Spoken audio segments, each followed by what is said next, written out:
Hey everybody, it's Movie Rant Matt, and this week I'm going to go see The Maze Runner starring Dylan O'Brien from MTV's Teen Wolf. It also has Thomas Brodie-Sangster, the little redhead kid from Love Actually. He grew up and he's doing great things. It's directed by Wes Ball, who's kind of a relatively unknown director, and it's based on a best-selling teen fiction trilogy by James Dashner. Did not read the books, I've merely seen the movie, so let's see how it goes. Alright, The Good. It's aptly titled. There's a lot of running and a maze. The soundtrack is solid and will obligatorily make its way onto my running mix. The Maze Runner, how can you not? It's made for it. It's very intriguing. It's kind of like Lost meets Lord of the Flies, but in all the good ways. The part where he remembers his name is pretty fantastic. Just like, boom, Thomas!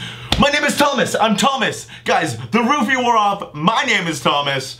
Where are my pants? It brings you along logically with the main character Thomas. You're kind of finding yourself asking the same questions he would. How did I get in this elevator? How is that kid still fat if we're food rationing? Why are we only etching out the names on the wall by firelight at night? Is it for drama? There's no freeloading, but this guy can make a little wooden doll. He has time for this? Was this in arts and crafts? We just have some shrine to some guy named George in the woods? Nobody's gonna talk about that? Okay, that's fine. Where are my pants?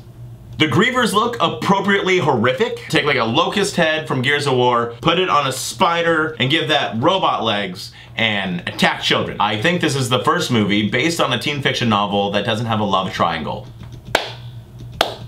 Great pacing, acting, and atmosphere. Overall, very solid film. The Bad. And there was some bad stuff with the Hunger Maze. I mean, the running games. I mean, the Maze Runner. I may have went into this thinking it was a sequel to The Labyrinth with David Bowie. No sock in the pants.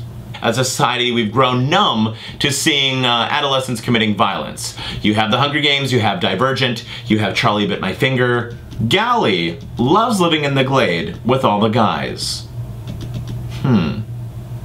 Every time they say Albie, I'm thinking the racist dragon from Fly the Conchords. That's just, I can't not think that. Is Wicked a subsidiary of Dharma? Because I feel like they kind of do the same thing. There's this very tense moment where they're putting in like numbers in the thing. They're like, oh, what are the numbers? I'm like, 4, 8, 15, 16, 23, 42. Try it, it's gonna work. Let's get into the hatch. I mean, out of the maze. Whatever. I thought the ending of the film was uninspired. It just didn't feel original. It's just like, oh, it's one of these. Some stuff that could have been addressed or done better.